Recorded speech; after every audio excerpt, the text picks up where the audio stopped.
ಈಗ ಕಾಂಗ್ರೆಸ್ ಪಕ್ಷದಲ್ಲಿ ನಮಗೆ ಗುರುತಿಸ್ಬಿಟ್ಟು ನಮಗೆ ಒಂದು ಸ್ಥಾನಮಾನ ಗೌರವವನ್ನು ಕೊಟ್ಟಿದ್ದಾರೆ.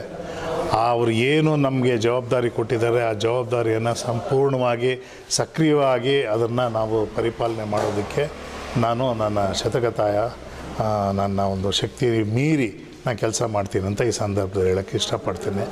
ಆಮೇಲೆ ಎಲ್ಲದಕ್ಕಿಂತ ಮುಖ್ಯವಾಗಿ ತಮಗೆಲ್ಲ ಗೊತ್ತಿದ್ದಾಗೆ ನಾವು ಎಲ್ಲಿರ್ತೀವೋ ಅಲ್ಲಿ ನಿಯತ್ತಾಗಿ ನಾವು ಕೆಲಸ ಮಾಡಬೇಕಾದ್ರೆ ನಮ್ಮ ಧರ್ಮ ಅದರಂತೆ ನಾವು ಮಾಡ್ಕೊಂಡು ಹೋಗ್ತೀವಿ ಅಂತ ನಾನು ಹೇಳೋಕ್ಕೆ ಇಷ್ಟ.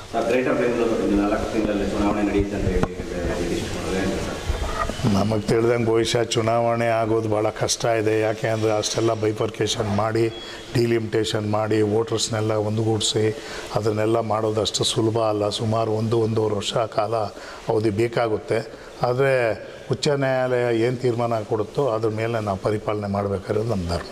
ಕಾಂಗ್ರೆಸ್ 5 ಗ್ಯಾರಂಟಿಗಳು ಮನೆ ಮನೆಗೆ ತಲುಪ್ತಾ ಇದೆ, ಯಶಸ್ವಿ ಆಗ್ತಾಯಿದೆ, ಏನಾಗ್ತದೆ ಸರ್? ಇವತ್ತು ರೂರಲ್ಲೆಲ್ಲ ಕಾಂಗ್ರೆಸ್ ಪಕ್ಷ ಭಾಳ ಪ್ರಬಲವಾಗಿದೆ. ಯಾಕೆ ಅಂದರೆ ನಿಮಗೆಲ್ಲ ಗೊತ್ತಿದ್ದಾಗೆ ಹಳ್ಳಿನಲ್ಲಿ ಪ್ರತಿಯೊಂದು ರೂಪಾಯಿಗೂ ಬೆಲೆ ಇದೆ. ನಗರದಲ್ಲಿ ಏನಾಗುತ್ತೆ ಅಂದರೆ ನಿಮಗೆ ಗೊತ್ತು, ಸುಮಾರು ಜನಕ್ಕೆ ಇಲ್ಲಿ ಇನ್ಕಮ್ ಟ್ಯಾಕ್ಸ್ ಅವರು ಇರೋದ್ರಿಂದ ಅದರದ್ದು ಅಷ್ಟೊಂದು ಪರಿಣಾಮ ಬೆಂಗಳೂರು ನಗರದಲ್ಲಿ ಆಗ್ತಿಲ್ಲ. ಆದರೂ ನಾವು ನಮ್ಮ ಒಂದು ಪಕ್ಷ ಮತ್ತು ನಮ್ಮ ಸಿದ್ಧಾಂತಗಳನ್ನ ತಗೊಂಡು ಜನರಿಗೆ ನಾವು ತಲುಪಿಸಿ ಜನರನ್ನು ನಾವು ಸ್ಪಂದಿಸ್ತೀವಿ ಅಂತ ಹೇಳಿ ನಾವು ಈ ಸಂದರ್ಭದಲ್ಲಿ ಹೇಳ್ತೀವಿ.